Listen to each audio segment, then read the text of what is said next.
Now recently एक बहुत ही बड़ा सर्वे किया गया है यूएसए की एक कंपनी प्यू द्वारा, और इन्होंने दुनिया भर के कई देशों की बड़ी आबादी से, हजारों की संख्या की आबादी से ये पूछा है कि आप भारत के बारे में क्या सोचते हो। ये परहैप्स इंडिया की इमेज के बारे में ना सबसे ज्यादा बड़ा कॉम्प्रहेंसिव सर्वे है।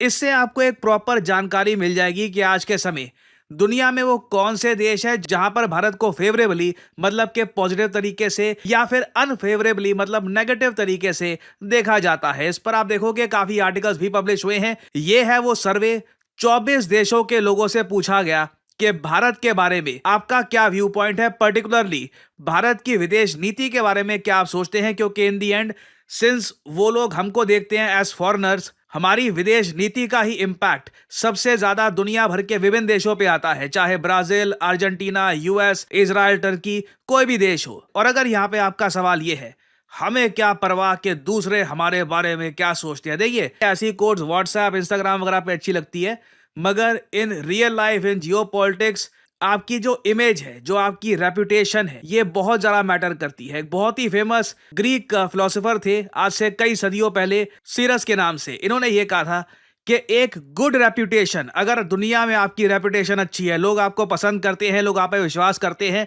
तो ये पैसे से भी ज्यादा कीमती चीज है। क्योंकि अगर आपकी रेपुटेशन अच्छी है ना, पैसा छोड़िए, एक बार को आप पावर, बहुत कुछ एक्वायर कर सकते हो, आप ग्रो कर सकते हो, आप दुनिया की हेल्प कर सकते हो। तो जियोपॉलिटिक्स के केस में देखिए सिर्फ ये इंपॉर्टेंट नहीं है कि हम खुद को कैसे देखते हैं, हमें इस बात को लेकर भी कॉन्स्टेंटली अवेयर रहना होगा कि दुनिया में आज के समय हमारी क्या इमेज है, दुनिया हमको किस तरीके से देखती है। नाउ चलिए देखते हैं सर्वे को। नाउ एक बात मैं यहाँ पर क्लियर कर दूं, ये सर्वे कंडक्ट किया गया था अप्रैल हमले से पहले। जो अप्रैल में पहलगाम में आतंकवादी हमला हुआ था, जिसके रिस्पांस में हमने ऑपरेशन सिंदूर लॉन्च किया, फिर बहुत कुछ हुआ, ये सर्वे उससे पहले का है। और इस सर्वे से आपको भारत की इमेज के बारे में बहुत कुछ पता लगेगा। देखो यहाँ पे आप नोट कर पाओगे, यूनाइटेड स्टेट्स ऑफ अमेरिका में इस सर्वे के हिसाब से 48% लोग हैं जो भारत को अनफेवरेबली देखते हैं। मतलब कि ये भारत की पॉलिसी से या फिर भारत जिस चीज के लिए भी खड़ा होता है उसको पॉजिटिव तरीके से नहीं देखते, जबकि 49%, 1% ज्यादा भारत को फेवरेबली देखते हैं। ना क्वेश्चन यहां पर ये आता है, जिस तरीके से डोनाल्ड ट्रंप ने भारत के बारे में ट्वीट करी है पिछले कुछ हफ्तों में, उसका इंपैक्ट क्या एक लार्जर अमेरिकन ऑडियंस पे पड़ा है। क्योंकि ना सिर्फ ट्रंप ने ट्वीट्स करी है, कई इन्होंने न्यूज चैनल्स को इंटरव्यू भी दिए हैं, एक बहुत ज्यादा डीप न्यूज कवरेज हुई है कि भारत पर टैरिफ लगा दिए गए हैं। भारत ने भी उसके जवाब में कहा है कि हमने अभी रशिया से ऑयल परचेज करना बंद नहीं किया। सडनली हर दिन भारत रशिया से ऑयल कितना परचेज कर रहा है, ये यूएस में आज के समय हॉट टॉपिक बन चुका है। CNN, MSNBC, फॉक्स न्यूज, सब लोग इसको कवर कर रहे हैं। तो ऑनेस्टली मुझे पता नहीं है कि पिछले कुछ हफ्तों में कितना चेंज यहां पर आया है। क्या 10% लोग भारत के समर्थन में हैं, 10% लोग इंडिया के अगेंस्ट हैं, वी डू नॉट नो। हो सकता है कि एक बार को 10% लोग ये भी देखें यूएसए में कि डोनाल्ड ट्रंप जो आज के समय कर रहे हैं ये गलत है, इससे कल को यूएसए के जो लोग हैं उन पर ही महंगाई बढ़ेगी। क्योंकि इंडिया के जो अगर एक्सपोर्ट्स यूएस में जाते हैं ये महंगे हो जाते हैं, तो ऑब्वियसली कहीं ना कहीं जो चीजें हम यूएसए में एक्सपोर्ट करते हैं ये महंगी हो जाएगी। हालांकि इसमें अभी जो भारत के मेन एक्सपोर्ट्स हैं, फार्मास्यूटिकल्स और सेमीकंडक्टर्स, इवन मोबाइल फोन्स, ये सब आते नहीं है, बट जैसे ही उनको भी कवर करना स्टार्ट कर दिया, इससे इन दी एंड अमेरिकन जनता पर इन्फ्लेशन का इंपैक्ट आएगा। ना ऑनेस्टली आप लोग अगर मुझसे पूछे, मेरा मानना यह है कि भारत अगर अपने स्टांस पे खड़ा रहता है ना, इससे इन दी एंड दुनिया में, पर्टिकुलरली यूएस में, भारत की रिस्पेक्ट बढ़ेगी, जैसे कनाडा में हुआ है। कनाडा का एग्जाम्पल हमारे लिए एक शाइनिंग एग्जाम्पल है कि जब एक देश अपने सही असूलों पे खड़ा रहता है तब इवेंचुअली उस देश की सरकार जितना भी अगेंस्ट बोले उस कंट्री के बारे में, इवेंचुअली लोग उस कंट्री को पॉजिटिव तरीके से देखते हैं। आप देख लो, जस्टिन ट्रूडो ने भारत के बारे में जो भी बोला, जितनी बातें सब बोली, तब से लेकर अब तक अगर हम देखें ना, कनाडा की जनता में एक बड़ा चेंज आया है। आज के समय 47% कनेडियंस हैं जिनका पॉजिटिव व्यू है भारत को लेकर। सिर्फ 39% कनेडियंस हैं जो कहते हैं कि हम अभी अनफेवरेबल व्यू रखते हैं। इसमें एक मैसिव चेंज आया है।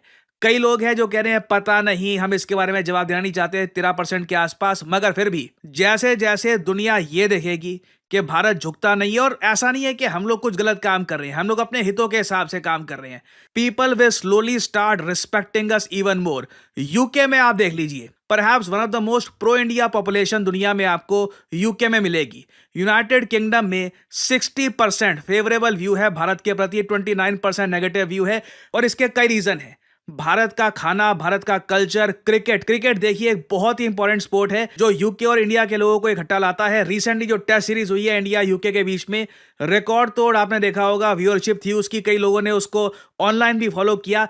इस सब का कहीं ना कहीं इंपैक्ट आता है। देखिए मैं आपको साफ साफ बता दूं, जहां पर ना भारत के बारे में नॉलेज बहुत कम होगी, वहां पे आपको दिखेगा लोग हमको पसंद नहीं करते। उसके भी एग्जांपल मैं आपको दिखाऊंगा। जहां पे लोग भारत के कल्चर को, हमारी क्विजीन को, जो हम ऑफर करते हैं दुनिया को, वो समझ जाएंगे, वहां पे अपने आप देखोगे ज्यादातर लोग, मेजॉरिटी पॉपुलेशन भारत के बारे में एक पॉजिटिव ओपिनियन रखेगी। अब यहाँ पे आप कह सकते हैं मगर रिसेंटली आयरलैंड, जो यूके का पार्ट नहीं है, आयरलैंड जो एक इंडिपेंडेंट कंट्री है, वहां पर भारतीयों पर बहुत अटैक हुए हैं। जी हाँ, देखिए ये बात सही है कि ऑनलाइन हेट्रेड अगेंस्ट इंडियंस ये काफी बड़ी है, जिसकी वजह से कई जो भटके हुए युवक हैं वहां पर वो बहुत ज्यादा अग्रेसिव हो गए हैं। कोई इंडियन उनको अकेला मिल जाए तो उसको मारना स्टार्ट कर देते हैं। बिल्कुल उस लेवल पे वायलेंस बढ़ रहा है। बट ओवरऑल बिजनेसेस में, कम्युनिटीज में जो लोग 24 घंटे ऑनलाइन बैठकर रेसेस पोस्ट नहीं करते, उनसे अगर हम हटके एक बहुत बड़ी जो दुनिया है उसको देखें,